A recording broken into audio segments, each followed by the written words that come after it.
welcome everyone to the continuation of the Jeanne D'Arc spiritual report. For those of you, it's your first time here. We haven't done the report, I think, for 3 weeks now. I've been busy editing the documentary that's being shown only 28 days away now. It's going to be shown at the mothership here on the 30th of May, the day of her brutal execution. And so, first of all, big thank you for all those that have made donations thus far to make this documentary possible. We'd really appreciate, for those who haven't considered a donation just yet, to possibly give something, because this documentary is costing quite a considerable amount. But anyway, it's done, and all we got to do is pay for it now. So in the meantime, I'll give you the details after the end of the report. We're actually here to do the report, so I think we should just get straight down to it. And so, okay, nobody asked questions this week, so I found some questions that were of interest to me and some questions that people asked me. So please next week have your questions ready by Monday evening, philosophical, spiritual questions, questions about Jeanne, 5D, anything like that. Remember, we're keeping it on a positive vibe. Yes, says John, thank you. So John, there has, I believe, been another frequency change on the planet in the last 2 weeks. Is that correct? Okay, is it constantly rising, or is it coming in fits and starts? So is it a continual rise? No, so it rises and then it plateaus for a while and then it marches on. Okay, thank you. Because I feel that people who are sick right now are struggling to get well because of this faster vibration. So you would think, wouldn't you, that with the faster vibration that they would get better quicker. But the problem is, am I correct in this? Their bodies are busy fighting the disease at the moment, and they are not allowing the frequency of flow. God, must be a geist in there.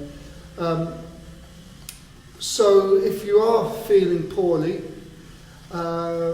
in order to synchronize with this faster vibration and get better quicker, just step back, allow the flow, and obviously do all the other medical things that you can. Remember, John Lennon, I think, said, if someone asks you, are you sick, say, no, I'm in recovery. Puts a different angle, a different perception, and you change the frequency instantly. And I feel that once more animals are feeling it more right now. Okay, yes, I thought so. So if you've got pets at home and you find that they're acting strange, more than they normally would, or in a different way, this is the explanation. And their vibration is going to catch up as well. We have one cat at home, nothing bothers him. I think he just goes with it, and we often say that this cat, our black cat Bello, we should learn to live life the way Bello does. Yeah, Jeanne agrees.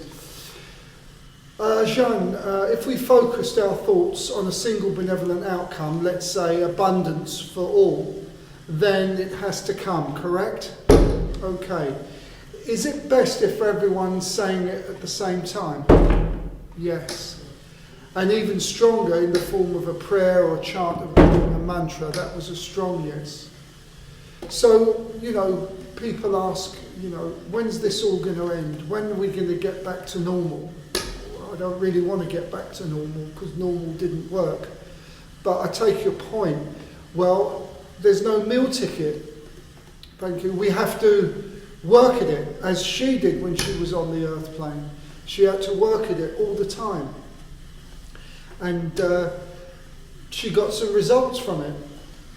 So, would the healing, the frequency generator that I've got and other people got, be as effective if we programmed it for the same outcome and run it at the same time?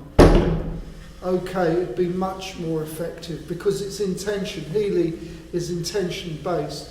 So in reality, our consciousness mind, though, is the most powerful tool. Right, I think so. So we've got to train ourselves to believe that our mind is the most powerful tool. So Jeanne, I'd like to ask you a question on reincarnation. Some people believe that we are caught in an endless loop and we end up always coming back to Earth. Is this the case? No. So, is there any part of your soul, Jeanne, that has incarnated into a body living today? Okay. And so this idea of coming back to learn more lessons, this is far more of an option, because when we're on the other side and we're in that state of all-knowing, maybe not as all-knowing as you or as all-knowing as some of the higher realms, but certainly we can see life from a different perspective, it mainly becomes a choice, but not always a choice. And is it fair to say that if you live your life in a 3D vibration, which is excessive consumerism, only thinking of yourself, greed, I guess, taking things to extremities and focusing your attention on material, all in the excessive, then it's highly likely, as that is your foundation dimension, you're going to come back. Because you cannot exist in a higher realm when this is your fundamental dimension. The 3D exists here on the earth plane. It doesn't exist anywhere else.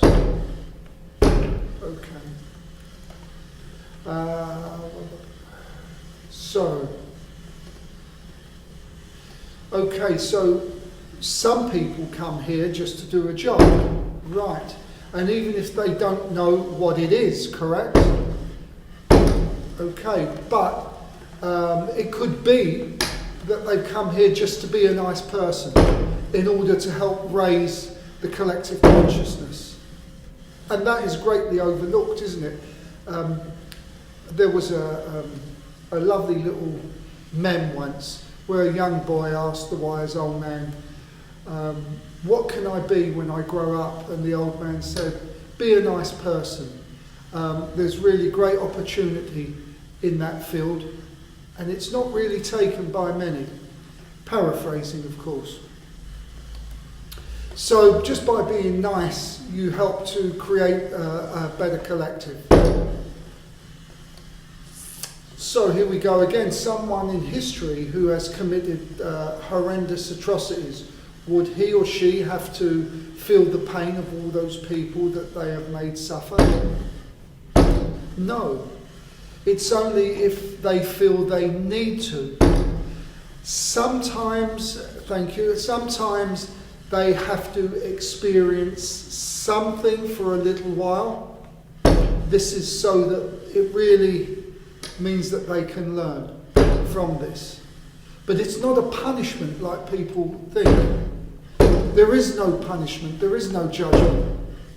So this is a very big complex issue, this business of the atrocities that some people do on the earth plane and then cross over.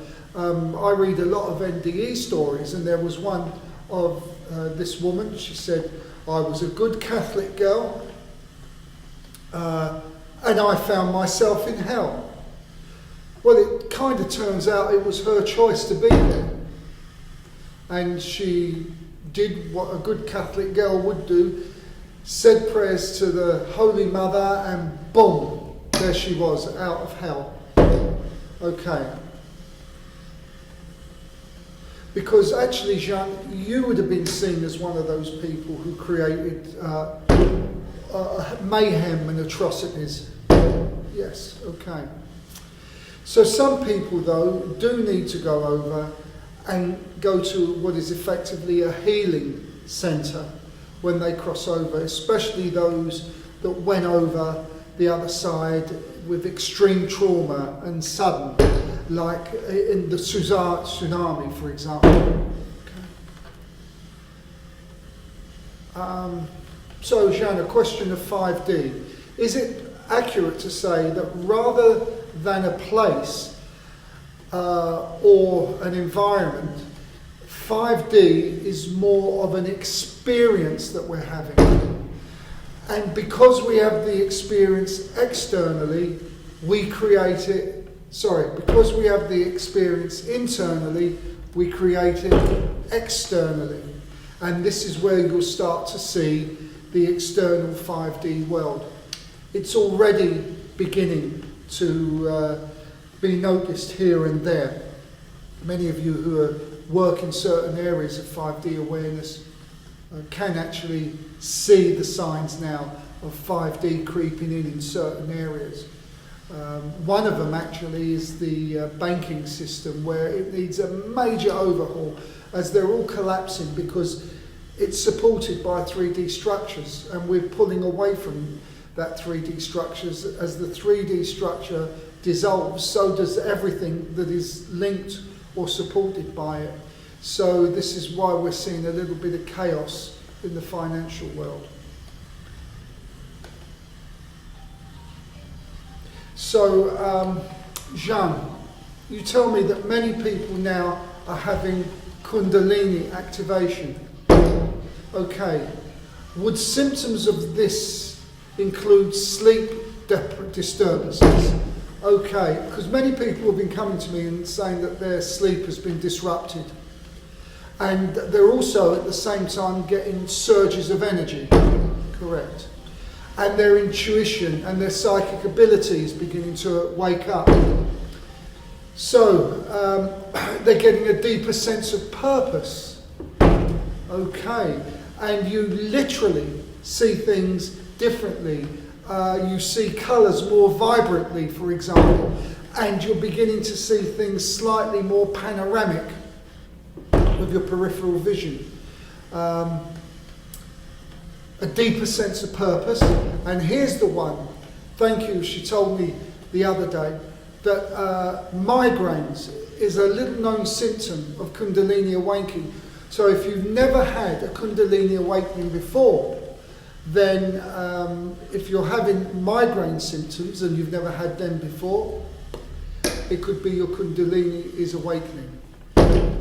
So Jeanne, coming to a close now, many people ask, when will this war end? And when there be no more hunger? And when will justice prevail? Many highly conscious people are beginning to feel the need now also for this change. So I guess you're saying it ends when we say it ends. Not so easy for us on the earth plane. But you ended the 100-year war with action, which was required at your time. In our time, we don't need that kind of violence. We're more evolved than that period of time. So we can use consciousness. And it ends when we effectively all use consciousness. And so, as always, by focusing on the outcome that we desire. So, finally, now there's a big, big event going on in Berlin. I think pretty soon. By some really powerful healers and shamans and light workers and so on, and they're going to be lifting the matrix. Is this event definitely going on? Oh, that was a big yes. So someone is linking me remotely with the people in Berlin to join the collective. Is this going to be effective? I feel it will. And you are going to join us as well, no doubt. Okay, and all the other band of light workers. So when I get that information about what's going on in Berlin, I'll post it up on the site. So that's all the questions today. Thank you, Jeanne, as always, for coming through. So we'll be back next week. Hopefully Denise will be back next week. And we will, get closer now to the opening of the premiere of the documentary. We're having it here at the Mothership. I'm going to finish this spiritual report with the trailer, and there's also a little link there for anyone who wishes to contribute. No matter how big, no matter how small, every little will help with this. And it's very much appreciated, especially to all those who have donated so far. So in the meantime, this is Mike and Jeanne signing off, and we will be back next week with another spiritual report. Please have your questions in by Monday evening. So bye-bye for now. One life is all we have. Then let's go. But to surrender who you are and live without belief, that's more terrible than dying. More terrible than dying young. You have to unlearn everything and dismiss all propaganda. It says in Deuteronomy 22:5, the woman shall not wear that which pertaineth unto a man. A story far more romantic, far more intriguing, and even more fascinating than history documents. Her life is a psychological thriller, and as we uncover the true story, we discover the phenomena that is Jeanne D'Arc begins 800 years before her birth. This is epic. What secrets did she hold and subsequently take to the grave? I will not tell you everything. This voice is good and worthy, and I'm not bound to answer you. Who is the real Jeanne d'Arc? Who is Jeanne d'Arc? The answer to this question lies buried deep within her trial and rehabilitation transcripts. We become one. It is here we discover the real Jeanne d'Arc. Do you know